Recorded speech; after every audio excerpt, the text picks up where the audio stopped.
platform. If you are interested in sort of my own musings on the industry, that's my Twitter handle. The Twitter handle we use at Inkling is @Inkling.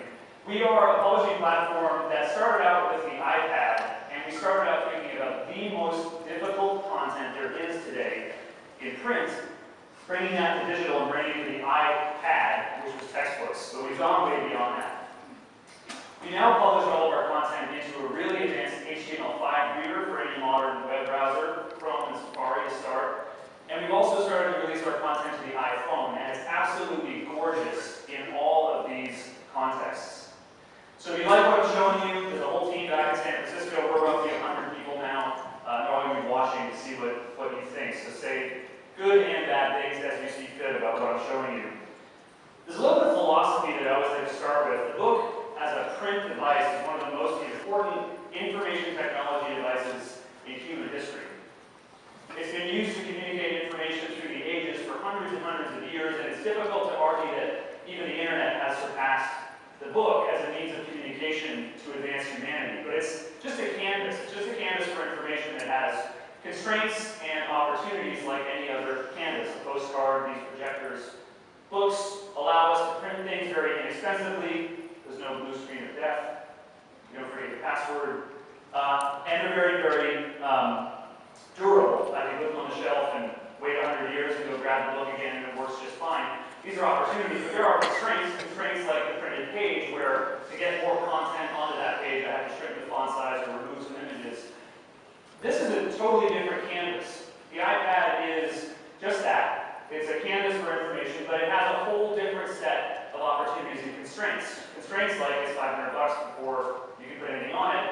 Opportunities like it can be updated on the fly, or you can present dynamic and interactive information. And to treat these two canvases as one and the same is short-sighted folly. The notion that we should spend our time converting books to ebooks, yes, I understand why that's necessary in the short term. It's a very ready source of information, but it is not the future of publishing. And anything that we do that tries to accommodate this is almost necessarily a short-term stopgap, which 10 years from now we're going to look back at and think, geez, people pay money for that? There's two things that we do today. The first thing we do is we manufacture text. And actually, for the person who presented before me, or many fiction novels, that's perfectly acceptable. There's nothing wrong with that. Text is what you want. You want to be isolated. You want to curl up and read a good book. But we mass-produce this stuff, and it's all the same. Visually, the way that it looks, the way that it flows, it's all identical.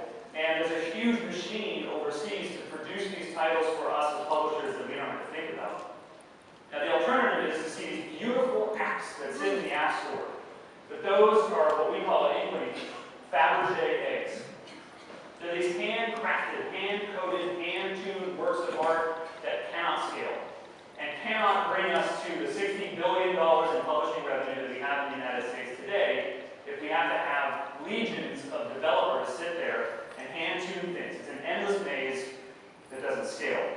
So the happy medium has to be something that is beautiful but scalable, and you have to compromise on either end of that scale. It can't be as infinitely scalable as just pumping text, but it can't be as beautiful as every single app in the App Store, but it can come really, really close. And I want to show you what Inkling does today that makes this whole world a whole lot better. So let's switch the video to the iPad. And I'm going to quickly show you Inkling on the iPad. I'm going to show it to you on the iPhone, and then I'm going to show it to you in our brand new HTML5 reader.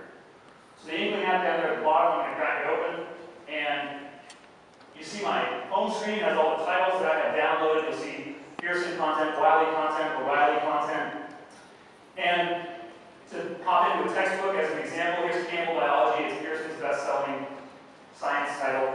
And I can hop into a card, and it pushes it in, and I can scroll vertically through this card. If I see a word that I don't understand, I can tap on that word for a definition, and it pops up. And if I don't understand how to pronounce it, I can just hit play. Nucleus. And it gives me a human pronunciation. Nuclear envelope. I can tap on an image hotspot, which puts it in an exhibit where I can now drill down visually. So here right in the nucleus, I can see the nuclear core. And if I want, I can even zoom in and see an electron micrograph of the nucleus. All of this, a hierarchy of images, organized into a particular interactive blueprint. And there are dozens of interactive blueprints supported in the platform. I can test myself complex concepts. I can flip through slideshows. All kinds of beautiful ways to interact with this content. We can even take any arbitrary molecular structure and we can render that molecule out in 3D. So if I come down to the molecular basis of inheritance, I can tap on a DNA molecule and I'll see that rendered out beautifully in 3D for the student to interact with. Very straightforward. Now that's a science book just by way of contrast. Let me show you something that's been doing incredibly well for us and for Wiley, which is Frommer's Guide, Frommer's Travel Guide. So if I tap on Frommer's France, you'll notice that it's a standalone application that's merchandised in the App Store, as well as being merchandised within Inkling. And when I hop into Frommer's France, it took me into Paris and Ile-de-France, so I can scroll. You can see there are all kinds of things for me to look at here. There's a slideshow. If I were online, it would actually be fetching the weather and showing it to me. I can hop into Paris in 2 days, see a nice itinerary for Paris, beautiful images. I can tap, push us in a nice big view of this, looks gorgeous on a retina display on the iPad. I can hop down and take a tour map, so I can actually walk through a guided tour of what I'm going to do for my 2 days in Paris just by tapping. Now, wouldn't it be beautiful if I could simply take this content and throw it on my iPhone so that when I walk out into the street in Paris, I don't have to lug my iPad with me? Oh, and wouldn't it also be great if, as a publisher, I didn't have to build 2 apps? So I'm going to plug in my iPad, or my iPhone, rather. My mini iPad, my iPad mini. And here's my iPhone. I'm going to tap on the Frommer's folder, some of our destinations. Tap on France. And it hops me right to where you just saw me leave off. And I can again tap on a slideshow, slide in with my finger across the bottom and see all of this beautiful artwork local on my phone. And that tour, if I want to hop into Paris in 2 days, scroll and tap on the tour map. But the interface here is very different because now I'm just optimizing it for my thumb, so I can just swipe and it takes me to different destinations in the content, updating the map as it goes, and I can scroll vertically. If I tap on a phone number for a particular destination, it'll offer to simply dial that phone number for me. All of this stuff happening automatically in the Inkling platform. So the iPhone interface is very different. Let's switch back to the laptop on the projector and have a look at what it looks like on the web. So here I am in Inkling's HTML5 reader. It's also a store. And when I tap on my library, I can see all my titles, and here it is loading up nothing because it looks like I'm not actually on the internet. Let's see what happens here. So, there we go. So it's grabbing all of this content dynamically. Here's that same card that I showed you on both the iPad and the iPhone. Here I'm online, so you can see that it's run out and grab the weather. It's also caching this on my iPad and my iPhone, so I can see the 4-day forecast with live widgets embedded in the content. If I tap on Paris in 1 day, it hops to Paris in 1 day, instantly loads it up, grabs all this beautiful imagery. You can see here on the right-hand side there is some commentary in this card. Rob and I have been commenting. We have a conversation with each other, and you'll note that when I hit the plus button there, it actually reflowed all the content. So there's no fixed layout magic here. This is actually all being done on the fly. Same thing, popovers that I can tap for more information. Notes here on the left-hand side.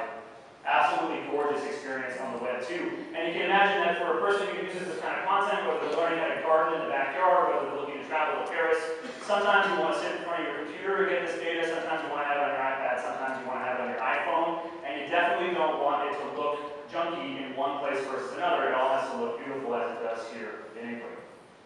Now I can demo Inkling all day for you.